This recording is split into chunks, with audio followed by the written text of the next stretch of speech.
Well, starting at 3:30 today is obviously the big hoo-ha and what's going to happen in around, well, will MPs will or not vote, or how will, shall we say, the vast majority of Conservatives vote on what to do with Boris Johnson.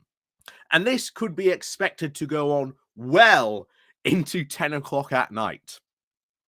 So who knows how long this will go on for, but this could go on for quite some time. So don't expect to get, shall we say, any news about this, shall we say, too quickly. But I will, if anything fun happens, update you as we will normally. But yeah, I will see what happens. I'd rather give you, shall we say, the full report than a partial report.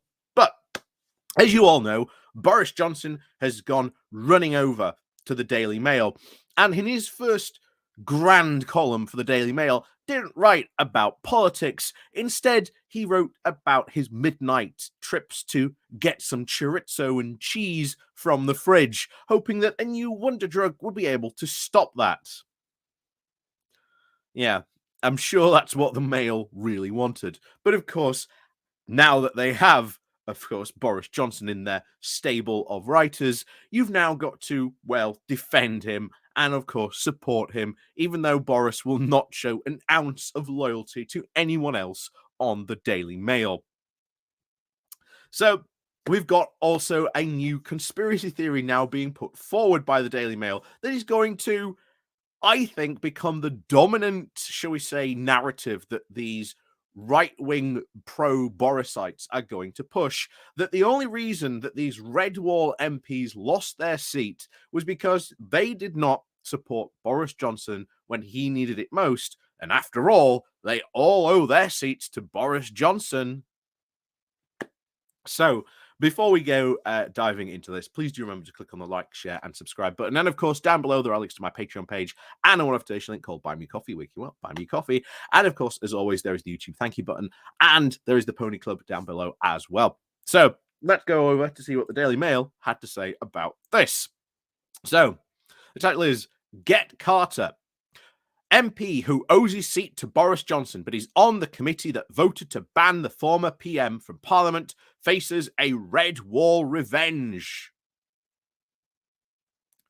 Yeah, this isn't a red wall revenge. This is what is going to happen to most, if not all, of these red wall MPs at the next general election. Why? Because they made crazy promises when it came to levelling up, and of course, massively oversold the benefits of Brexit to people in this region in order to get elected.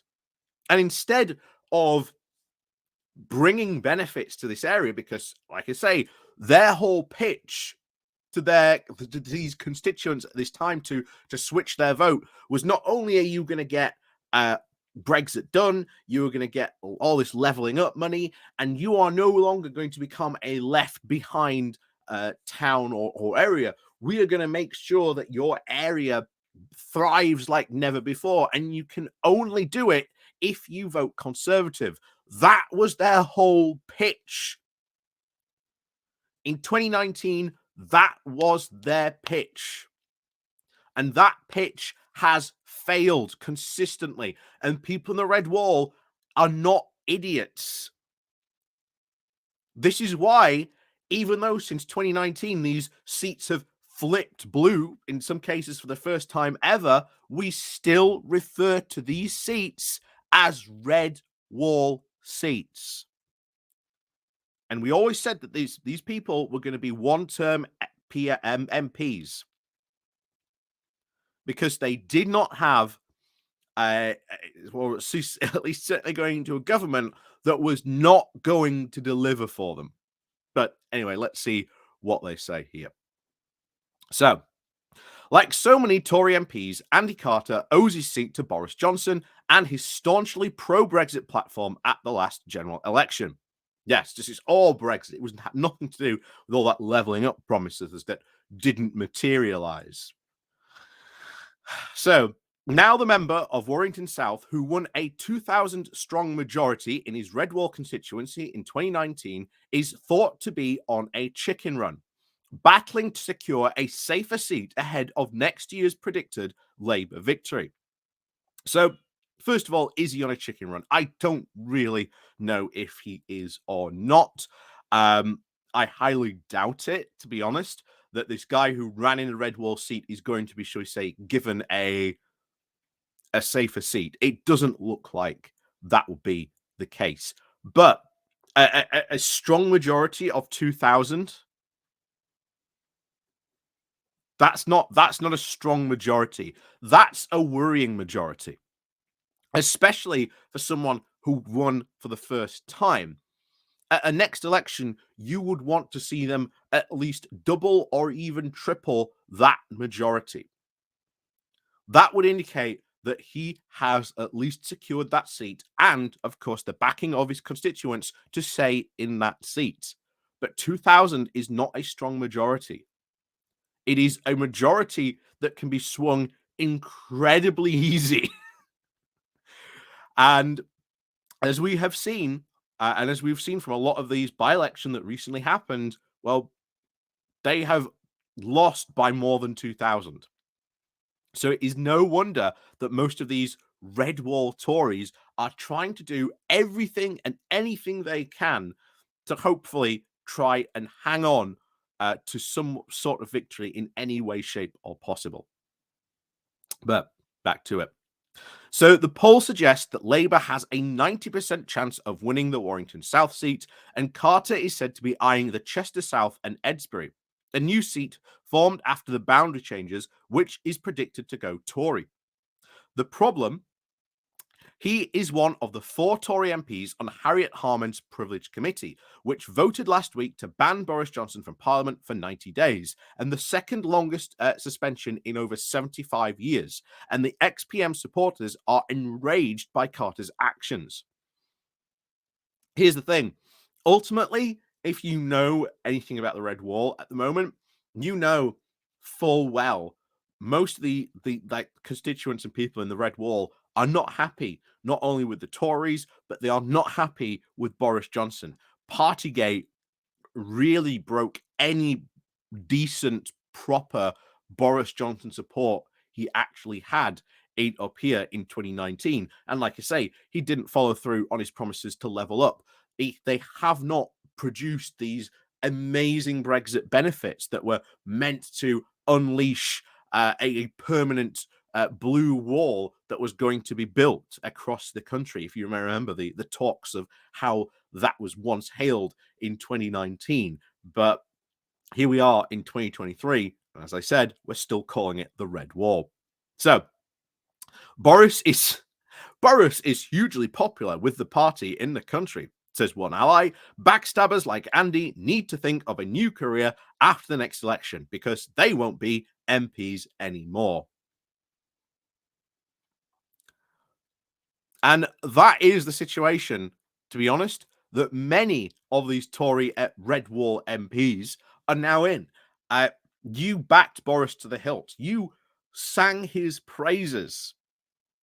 And now they are associated with Boris.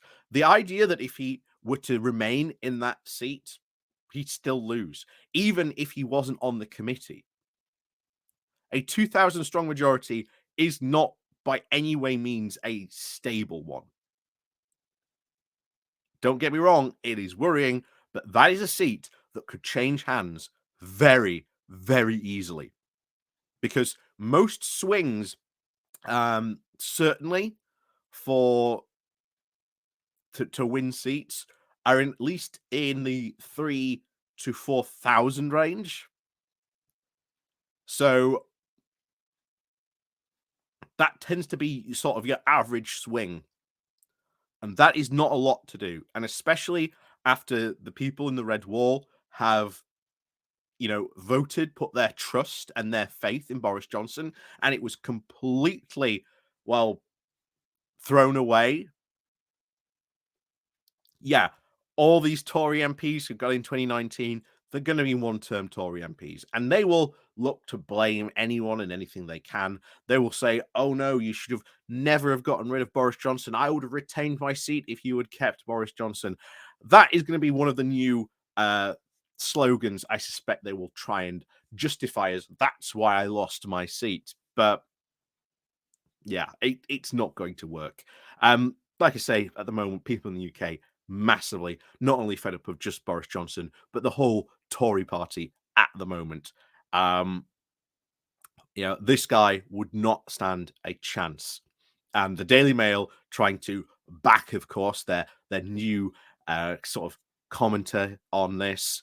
Yeah, I very, very much doubt that, shall we say, that they are going to sort of tell the truth about when it comes to the big Conservative loss at the next general election. And they will say, oh, the Conservatives would have only have won if they would have kept Boris Johnson. In fact, I fully expect Boris Johnson to write a crowing piece that only if Rishi Sunak had kept me in the party, then, wouldn't have had and seen these losses.